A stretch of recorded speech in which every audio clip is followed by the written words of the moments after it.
but we met over the weekend, hindi lang kami kompleto.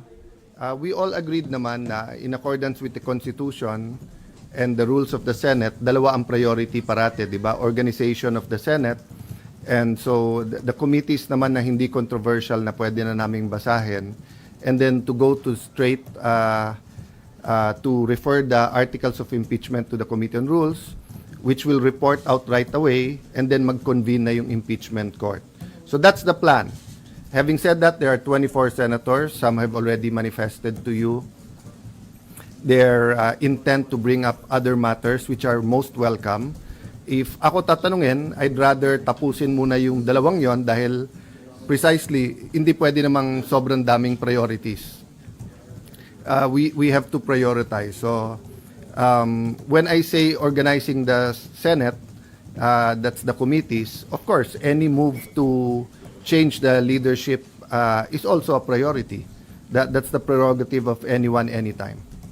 May kumakausap from minority sa mga members ng majority.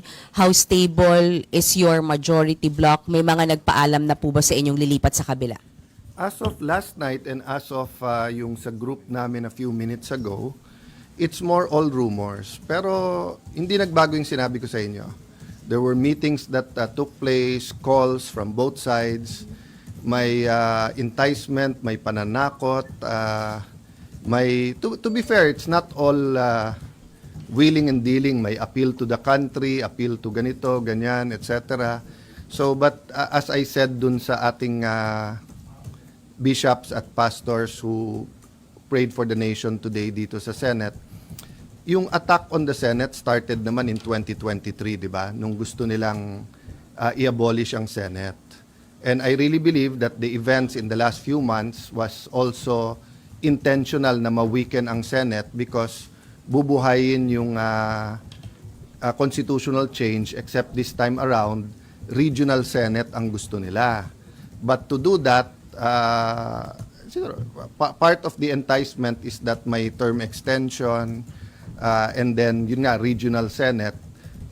In theory, maganda yon kasi each region will have their senators. But the reality is, if you have 36, 48, 60 senators, yung possibility na maging rubber stamp, nandun talaga. Diba? So at this time of crisis, I don't take it against anyone of thinking about political reforms, whether maganda yung motibo o hindi. Pero naghihirap ang tao eh. So whether you talk about electricity, agriculture, prices of gamot, prices of rice, dun muna sana. Having said that, kanya-kanyang pananaw yan eh. Iba pananaw din nila sa Senate leadership, di ba? Yung anyone but Cayetano, nung nag-attempt kami nung February, yung kandidato namin yun din ang sinabi sa amin eh. Anyone but siya. So ang point ko, I think it's more of anyone that they cannot control. Sir, isa na lang sa akin. As of 2:03 ngayong hapon, you have 13, sir. Can you say that? To the best of my knowledge, wala namang dun sa aming kamusta, check, usap tayo mamaya, punta dito. 'Di ba? So now, if pag-usap namin, biglang may kakausap sa amin, that's beyond my control. No? So meaning, as of Saturday and Sunday, so nag-meet pa kami Saturday, usap, made calls, hindi ko naman nakausap lahat yesterday, talk to some, okay pa lahat, sabi yung walang bibigay, pero grabe ang pressure. At saka talagang pinag-aaway, sinasabi daw may 13 na, may 14. So as of this morning, 7 o'clock, 7:35, 8 o'clock, may tumatawag na.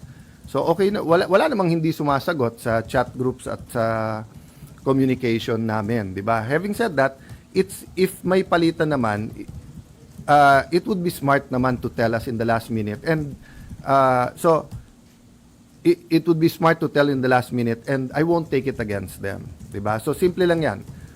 Kung nilagay ako dito ng Panginoon for an 8-day mission, tatanggapin ko yon. Pero kung ang mission ko is simulan yung impeachment, tatanggapin ko rin yon, di ba? Yung isang senyales sa akin doon, kung gaano kadali na nakuha ko yung Senate presidency, gaano kadali in the sense that, saan ka nakakita? 12, hindi mo nililigawan, hindi mo pinapangakuan ng committees or kung ano man, lahat ng kapangyarihan around this earth ginamit against, pero they're sticking together, ituloy natin. So it's a privilege serving you, serving our people, serving the Senate. But pag sinabi nilang iiba direction, I will respect that. So tanggap niyo, sir, sorry to ask, if you will be the shortest serving SP, sir? It's not how long your life is, it's how meaningful it is. 'Di ba? Some people live 100 years and say, where has the time gone? 'Di ba? The Lord Jesus lived a little bit over 30 years, pero in 3 years nagawa niya lahat ng gusto niyang gawin. Of course, I'm human. I think I can do much more if it's 8 months rather than 8 days, but that's not in my control. Timor Santos, Newswatch. Hi sir. Sir, your reaction lang po, merong mga calls for your resignation after what happened. Binabatikos po yung pag-alis ni Senator Bato, the shooting incident, and si Director Matibag also said you should be held accountable. Your reaction to all these? Okay. Hindi pa naman ako SP, pinagre-resign na ako eh. Buong buhay ko naman ganun eh, 'di ba? So certain people are called for the job. So even before I took office as Senate President, tinanong ko sa 12, bakit ako? And may reason kung bakit ako. Maybe because I was there during the time of crisis. You remember, nung pandemic, nag-break ang Senate, 'di ba? Ang House, mas marami kami. Gusto nila mag-break kami. Sabi ko, hindi pwede. Kailangan makita nila may gobyerno. Konti na lang siguro tayo dito. I don't blame naman yung mga nag-suggest sa akin Wednesday night na wala daw pasok the next day, Thursday, at i-cancel lahat. Sabi ko, hindi pwede. Kailangan makita nila may gobyerno dito. So, ang message ko sa NBI, hindi nyo natibag ang Senado. Under Alan Cayetano, hindi nyo natibag ang Senado. So, kung sino man, if I continue or may papalit sa akin, okay? Ulitin ko ha. During my watch, hindi nyo natibag ang Senado. Now, kung if I remain or kung papalitan ako, sana hindi matibag ang Senado. The Senate is a target, di ba? Because we are the last line of defense sa pagdating ng hindi impartial na impeachment. We're the last line of defense sa budget. We're the last line of defense sa charter change. We're the last line of defense sa kung merong gustong yumurak o sumira sa ating democracy. I'm not saying we, the Senate, but leadership matters. Di ba? So, dun sa nagsasabing take responsibility, kayo pumasok dito, kayo na maril eh. Tapos kami pagre-resign ninyo. Dapat kayo mag-resign. Di ba? Pati yung mga ibang nagsasabing take responsibility for the shooting. I take responsibility for my reaction. 'Di ba? So kung mamato ako dito, batuhin niyo ako pabalik, kayo magre-resign. Ako na mato eh. The one who takes you take responsibility for your action. So I will take responsibility for my reaction. How I handled everything. But I cannot take responsibility for them shooting at us. Confirmed na may gunpowder yung hinuli sa loob ng Senado, hinuli yon ha. Until this time may nagsasabi sa Pangulo na ang NBI daw nasa GSIS, wala daw dito sa loob at hindi daw nagpaputok. So makikita mo there's a lying all over going around. If they can lie with that simple thing, 'di ba? So sabi ko nga sa grupo namin, guys, hindi pwedeng maging general rule yung ginawa ng NBI. Tinetesting nila yung Senado. Unfortunately, dati, maraming nag-i-invoke dun sa spirit ni Salonga, Recto, Tanyada, yung Osmeña, Rojas, yung ating mga greats, di ba? In the past, pagka inattack ang Senate, nagka-come together lahat ng senador. Ngayon, algorithm at political bias na. That's what's sad about it, no? All the evidence is there. I mean, it's beyond our control na, like sa inyo, di ba? Pag dumating na sa editor, dumating na sa final, dumating sa live interviews, hindi nyo kontrolado lahat yon. Pero yung personal experience nyo at personal testimony nyo, meaning, pag tinanong kayo ng kapatid nyo, anak nyo, pag uwi nyo, ano ba talaga nangyari? Eyewitness din kayo eh. Diba? So, yun din ang ko sa inyo. Kung eyewitness kayo and you think I did wrong, I won't take it against you for calling for the resignation. But if you're telling me na kontrolado ko yung NBI. So dun sa nagsabing scripted, di ba? Ang galing ko naman na pati NBI is under my command pala. Oh, there's no reason to eh. 'Di ba? Many of those who are calling for my resignation are political operators eh. Dati na silang may meaning nung nasa DFA ako, resign Alan. Nung nasa Speaker's Office ako, resign Alan. Nung minority leader ako, resign Alan. Nag-ano lang ngayon, nag-echo lang ngayon dahil nga sa mga pangyayari. But for me, it's concerted effort from day one to get me out because they want someone they can control. The only thing I promise the 13 is I follow God. Diba? And, you know, following God is easy if you know exactly what He's telling you to do. Diba?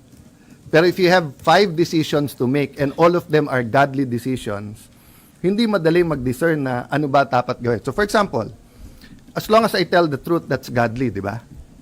But do I extend a friendly hand in friendship? Di ba? Do I tell everyone, let's work together? Or do I pound the table muna para alam nilang hindi pwedeng ganito yung Senate? Those are everyday decisions that needs wisdom. And I'm not claiming to have all the wisdom, di ba? But uulitin ko lang ha, collaboration, okay. Pero yung sunod-sunod kami sa inyo at hawak nyo kami sa liig, hindi pwede yun. Collaboration, our government needs collaboration. The 3 great branches of government, judiciary, executive, have to work together. Senate, House, we have to work together. But yung sasabihin mag-surrender or puppet SP ka, hindi ka tatanggalin, pero kung ano sabihin namin, sumunod ka. Sorry, hindi ko style yon. Last question, Ma'am Gonzales. Jeremy. Hi, SP. Hingi lang po kami ng status ni Saa Aplaska. Kung suspended po ba siya and si Sec Dong That's po. part of our, thank you for that question. Apo, So pati that- sir lang si Sec Dong Mendoza nag-resign daw po. To be fair kay Sec Dong, siguro a few minutes after mag-resign yung dating Osaa, he told me na magre-resign siya. I told him I want him around. And then, sorry, hindi ko lang alam yung exact date. He actually handed me a written resignation. And dati ko naman siyang kaibigan. Never ko siyang kapartido, but he's always been forthright with me, always had worked in candor. Alam ko naman alam niya biases ko, alam ko biases niya. And then, he could have gone home Wednesday night nung marami nagchichismisan na umuwi na kayo or marami nagte-textan na umuwi na kayo. But he stayed, no? So, actually sa isang news ko nakita yun this morning. So, I haven't talked to any of them. I went straight to the hearing ni Senator Pia on electricity, high prices of electricity, then to the prayer for the nation, then here. So, I'll deal with that kung kay Sec Jendong, and then kay Osaa, there are 3 options kasi. There's a legal memo prepared for me to discuss with the legal team. I'd like to thank, di ba, nasa internet pinost naman ni Attorney Tolentino, Mark Tolentino, na, you know, may separation of powers kasi. And then may certain officials na pwede i-suspend o hindi. And everyone was emotional during the weekend, kaya nga Saturday sabi ko, prayer and reflection. Hindi ko na sinagot yung kay Ombudsman na walang nagtanggap dito. Kasi wala naman tayong trabaho ng Friday, Saturday, Sunday. Wala naman official na pwedeng tumanggap. To my knowledge, wala naman yung supina. CCTV, walang question doon. Kung may miscommunication, it was cleared up naman, di ba? It's not true na walang CCTV. Meron, pero the lights were out eh. So, hindi lahat singlinaw nung iba. Number 2, as soon as Secretary John Vic called me, yun ang una niyang hiningi. Secure the CCTVs. When he got here, inulit ko sa harap. 2 copies. Sabi ko, gumawa kayong 2 copies, pero sa harap nila kayo gumawa ng 2 copies para alam yung original. So, yung isa nasa PNP or I don't think it's with DILG. I think it's with PNP. So, dun sa DOJ at saka sa Ombudsman, wag sila mangamba na matamper yon kasi hawak na ng gobyerno right after the incident, no? But as far as NBI and DOJ investigating, suspect sila eh. So paano sila mag-iimbestiga, 'di ba? That's why nga pumayag ako ng joint investigation kasi I am sure that someone will point the fingers sa mga taga-Senado. So kung suspect ka rin, hindi pwedeng ikaw lang mag-imbestiga, 'di ba? That's why I also appealed to all of you, whoever has videos, to the proper authorities kasama namin. So actually, I've been scanning the news and internet at kung ano man videos lumalabas doon, kinukuha din namin para maayos natin in a very logical and scientific manner. Sorry, so clarification lang po. Si Saa Aplasca, pati po si Sec Dong, I'll update you maybe in an hour or two kung anong decision. And I promised also both the majority and the whole 24 senators na magiging consultative or consensus yung aming decision making, 'di ba? So I don't think yung whether or not yung suspend. Remember, he's acting, ha. So hindi naman siya regular sergeant at arms, meaning he should also have an option na kung ayaw na niya. Diba? But he's been there, he's been reporting, he's doing his job. I don't think he deserves this, but sabi niya, sir, sundalo ako, sanay ako dyan. Sir, to clarify, si General Aplasca pa rin po yung Senate Sergeant at Arms na Yeah, we haven't made a decision. nag-i-implement. We haven't made a decision eh. Kasi one option, di ba, is sundin yung ombudsman. The other nga is may legal opinion na it's the Senate that can suspend, hindi sila. And then one is to suspend pero to question sa CA. The other one is sila mag-question sa CA. So there's really 1,000 decisions that have to be made, but I just want to focus on convening as an impeachment court, organizing the Senate para wala nang magsabi-sabi na delay. Beside those two priorities, then pwede natin isa-isahin ko ano man ang mga kailangan nating gawin, no? Sir, sorry. Your priority is committee chairmanship. Organizing the Senate in general. So Okay. that right now that means the committee chairmanship. Yeah. Committee chairmanship and convening the impeachment court. Pero pag may tumayo to change leadership, hindi nyo po harangin. That's their right.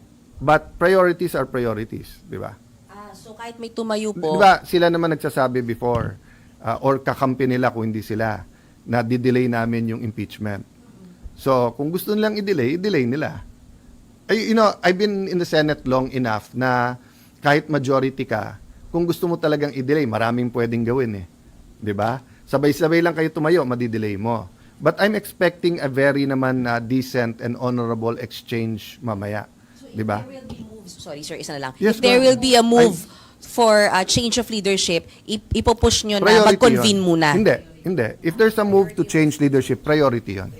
Oo. Yun ang pinaka... So, if you look at the Constitution, getting the Senate organized is the priority.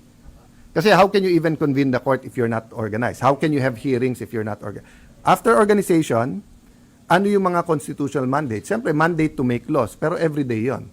But to convene, di ba, and given the national clamor or trauma, whatever side you're on, may mawawala ba na we convene and start the process, di ba?